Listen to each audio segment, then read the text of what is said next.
Gabrielle Tana is a British film producer known for the Dutchess or Noureev. I met her at 8 Members Club Morgate to talk about the importance of meals in the cinema industry. Real foodie, I invited her to meet the chef Daniel Cunin.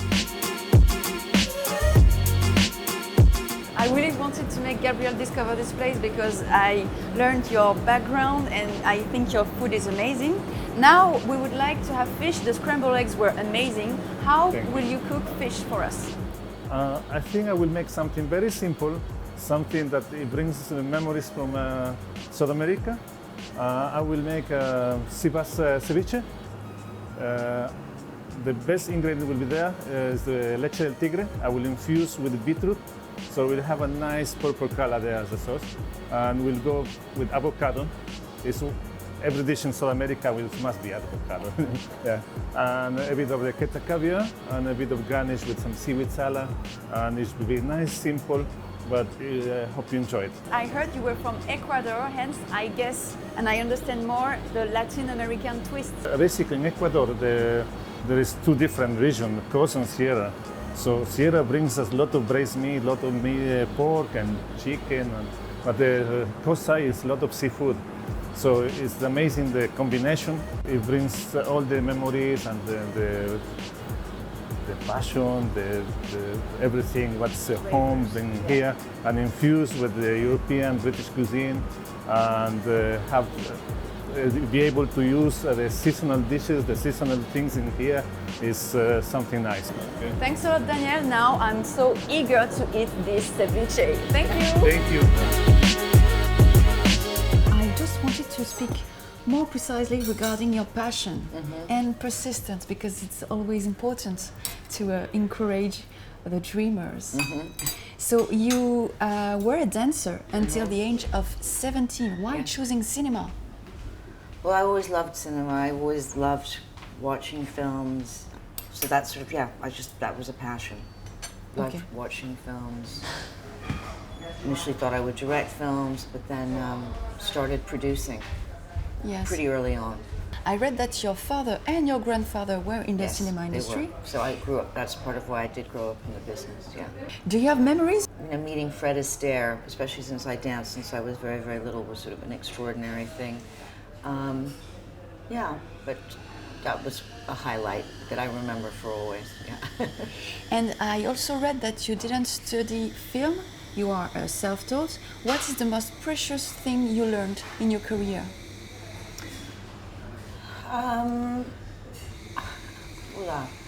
I guess treating people well, of course, is very, very important. I mean, in terms of like the bigger team, but just not really giving up, I guess, would be the other thing that I say.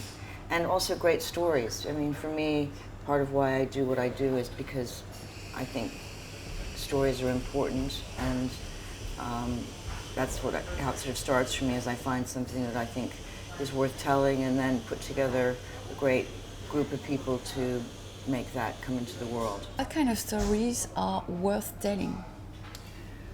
Well, I think stories about ordinary people doing extraordinary things are always inspiring and compelling, so that's something that I'm always looking for.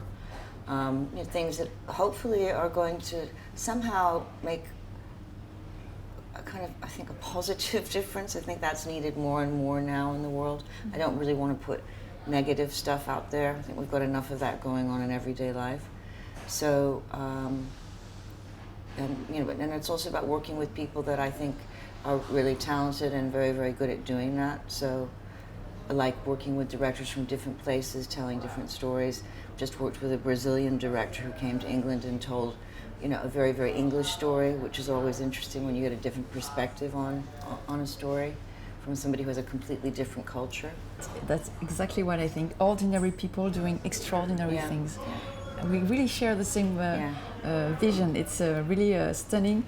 And I also wondered, in one of your interviews, you said how difficult the cinema industry was, and you even discourage people to work in this industry. What makes you keep going, even though? I guess maybe I'm stubborn. And I've also got so many things that I've been working on for a long time that just I'm not going to give up until I get them done. But it is challenging, and it's changed a lot since when I began. Yeah? Yeah. Do you have any example of this evolution? Well, it's just that, I mean, you know, given, I think, the way the streamers have impacted the business, and then COVID didn't help. People lost the habit of going to the cinema.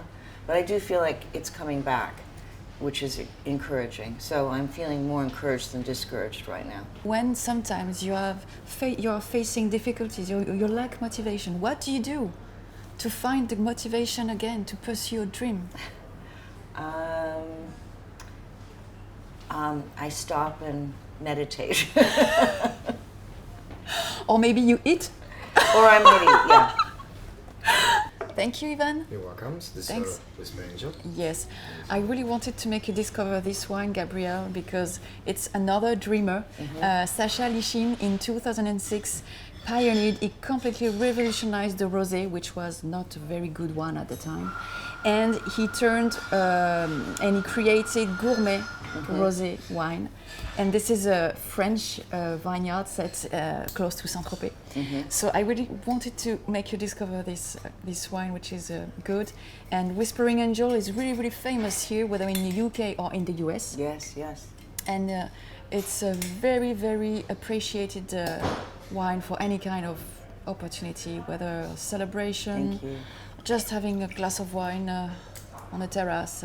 So I'm eager to know what you think about this wine. Lovely. Yeah.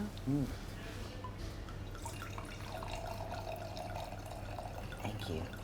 I can help thinking again about the fact that you know Brandon Kinsman-Perrin is completely crazy, and as you, he has pursued his dream because he just wanted a club where to eat, smoke cigars and play poker. So he created 8 members club. He's passionate about food, thanks to his mom, Right. and about design, thanks to his father. Right. So I guess it's always family, Right, yeah. memories, Fascinating, yeah, an transmission. amalgamation of all of it, yeah. Cheers, Gabrielle. Thank you.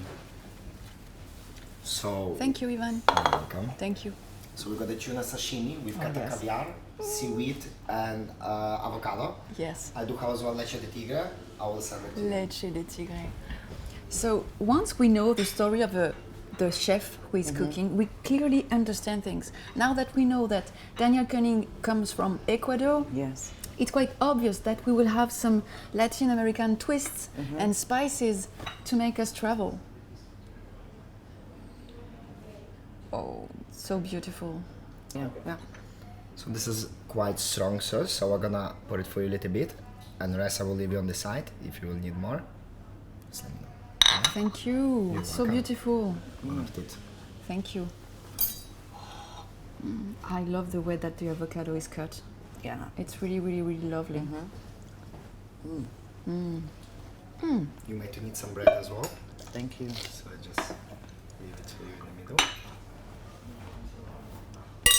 Bread is really, really, really important in every restaurant. So it's butter, and it's a tradition from Brittany in France. Yes. It's a sign of hospitality. Whenever they used to host someone at home, they offered them some bread and butter. Do you want some bread? Oh yes, thank you, thank you. It's very bad manner, but whenever When it's it's the good. sauce. Right. And you know, we can get from the sauce how talented the chef is. It's always from the sauce. Oh, interesting. Yeah, really. Because it's very, very difficult to create a very good sauce. Yeah. So if the sauce is good, it's because The it's chef knows what very, they're doing. very, very good. Bread is really important, and as you know, gastronomy tells your social status. And in aristocratic manners, you have to push the food with the bread. Oh, really? Yeah, it's really codified, in fact. Everything is important and has a meaning regarding the table. Yeah. What do you think of the fish? Delicious. Really special. So fine. I really want to get the recipe. Yeah. Can't wait to be able to try and make it myself. Oh, great. So I just wanted to talk to Brendan for a short moment. Would you come with me? I'm sorry, but I've got to go to a meeting. Oh, yes, I know you're very busy. Yeah, So but many thank him and thanks. thank you. This was really lovely.